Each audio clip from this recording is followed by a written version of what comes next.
Well, how's it going, guys? It's Wednesday, 6 o'clock. My other gear came. That's amazing. Every one I order comes a little faster. So, but I think that's enough. It's going to go on this piece right here, which is just a template. It's going to go on here, slotted. So it's going to go right about here. So basically what I'm going to do is I'm going to transfer this over to this piece of plate. Okay, this is 1/8 inch stock.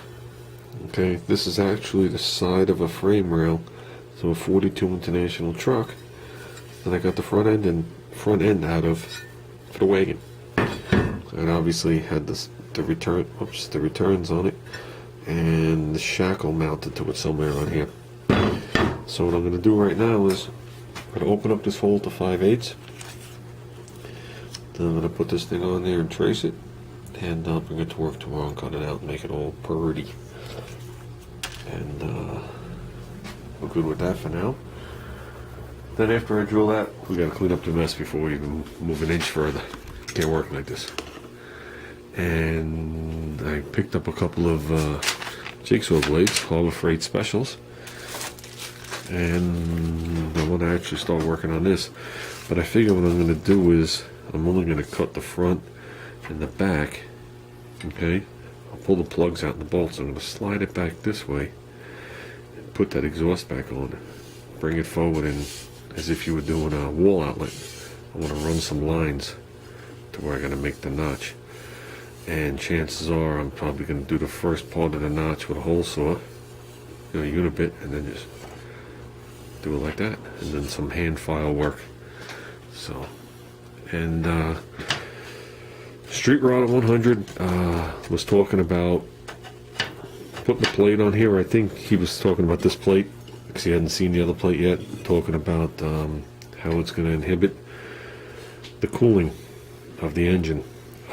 Basically, we did go-kart racing for 4 years, and we ran a lot in the fall into the winter type of deal, and we'd be out there. Sometimes it was 10 degrees out, and the engines we ran, we actually took the top tins off, which would be, just give me 1 second, try my best, which would actually be these tins, which would be half of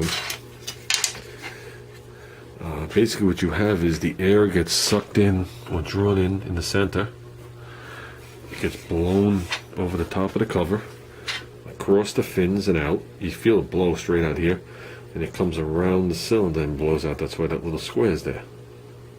Okay, if you look at some engines have a full plate on them, some engines have a half plate, and some engines have no plate, depending on what the temperature is you're looking for with the engine.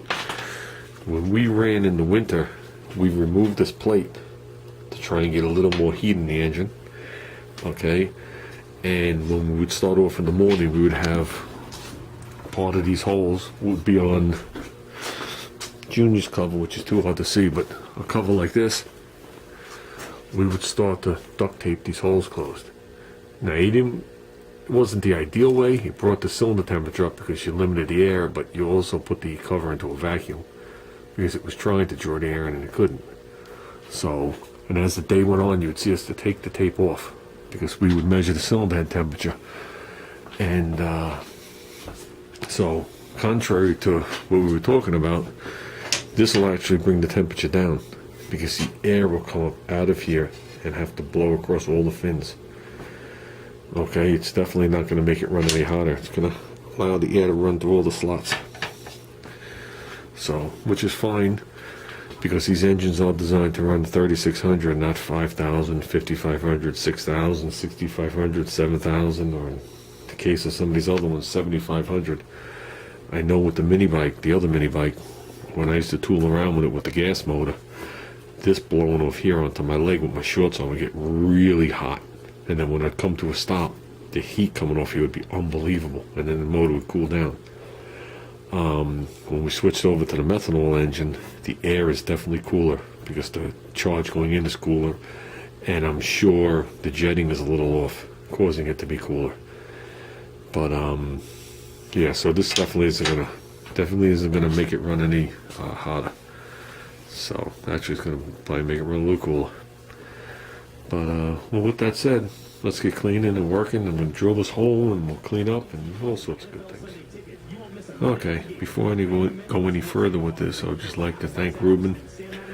Ruben, you know why I'm thanking you. I just want everybody to hear me thank you. So, thanks again, Ruben. This morning meant a lot. So, okay.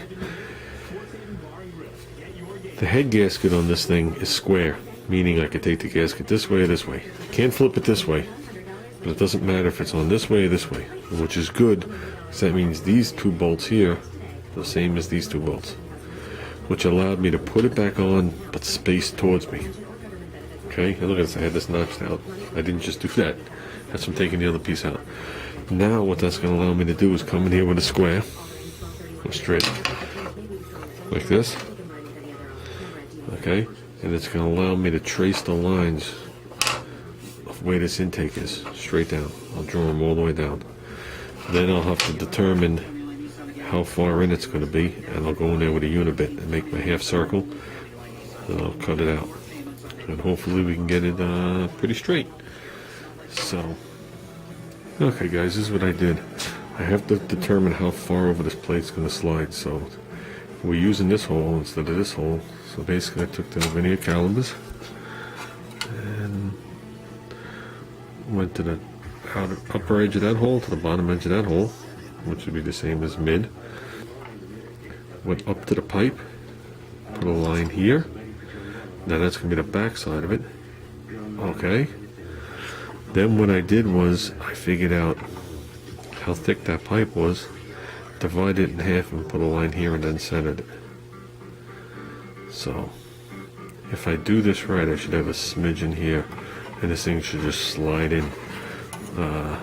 Really need a unibit of 1.5 inches, I think, or whatever, 1 3/8 inches. This one's 1 1/8 inches, even though it's a 7/8 tube. It's leaning.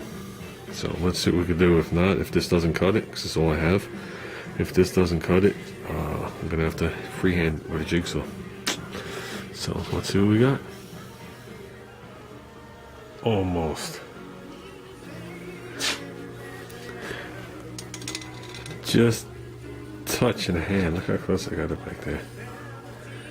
It's actually, because the tube comes on an angle, it's touching the underneath the edge. So, but I think it's only going to be so like right here, across. It's not going to be this whole thing. It's only going to be like right here. So that's the biggest unibit I got. So we're going to be doing the rest by hand. I'll do it with a rat's tail file. But actually it's close enough that it actually lays down flat. It just touches it. Okay guys, we came a little further. I open this up. Fits perfect the way it is, except it's offsetting the hole a little forward than it is in the back. And I did that for a reason. Plate's laying down on these. It's not being held down by any of this. I did that because I still got to double gasket this up, and that should pretty much mid-seat it. If not, move it right off it. But it's just like right there. So nothing's holding.